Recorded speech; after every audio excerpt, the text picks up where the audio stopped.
Hello, this is Becca from Becca Harkins Art, and today I'm going to be doing a relatively simple painting on an 11 by 14 canvas. This custom color here is a mix of Dioxazine Purple, Quinacridone Magenta, some reds, and some grays. And then these are the 4 pour colors that I'm going to be pouring over that custom purple background. The blue pour color is also a custom color, and then the other 2 are my favorite, copper and gold.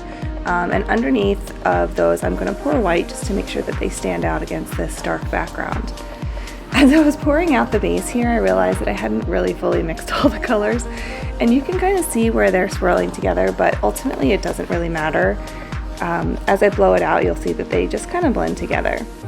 I did a painting like this, similar to this style, a while ago on a white background, and it had a turquoise and gold pour overlay. I blew out the petals, and then with a couple of finger swipes, it kind of brought it all together into like an abstract looking plant design. And I wanted to try the same type of thing, but on a darker background. And I've just been really enjoying purples lately, so I wanted to try it on a purple background. I did not want to go with straight Dioxazine Purple because, as we've seen before, that dries sometimes almost black.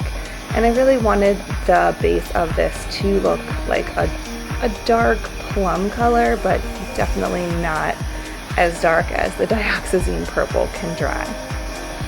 So I'm just moving the colors around here on the base. I actually had a bit more paint than I needed, so I'm just kind of blowing it out to the edges so that it doesn't all pool in the middle. Some of y'all have asked me about cracking paints.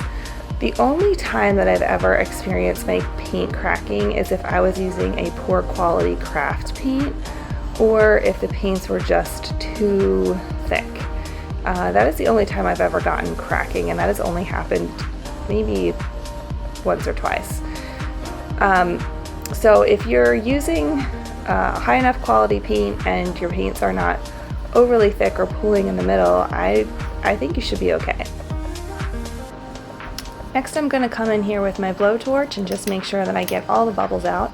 I mixed up this color very shortly before I poured it, so there's always run the risk of having a lot of bubbles, and I do not like for the bubbles to dry in there because then they're like little pock marks, and it's not the aesthetic that I'm going for. So I made sure to hit that pretty thoroughly with the blowtorch, and then I'm going to come in and just start pouring some of my white. Now my paints are all mixed with Floetrol and water. If you'd like to see the recipe for how I mix my paints, you can click on this link here. But make sure that you watch this video all the way to the end because there's some really stunning pieces that I don't want you to miss, and I'm going to highlight them at the end. I didn't want to pour out of that huge jug because sometimes I can pour too quickly and get more color than I wanted on there. So I actually poured the white into that little recycled water ice cup, and I'll be pouring out of there. So I'm going to start with the bottom layer being white because I want to make sure that the colors on top stand out. Then I'll follow with that custom blue teal mix, followed by copper, and then followed by gold. If you've been watching me for a while, you know that's my famous hot dog layer that I just absolutely love.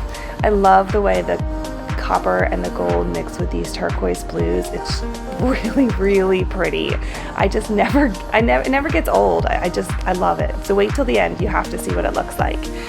But for now, I'm going to stop talking. I'll turn on some music. You can enjoy the process and let me know in the comments what you think. If you haven't yet, please take the time to like this video and subscribe to my channel for more content like this. Take care. I'll see you for the next one.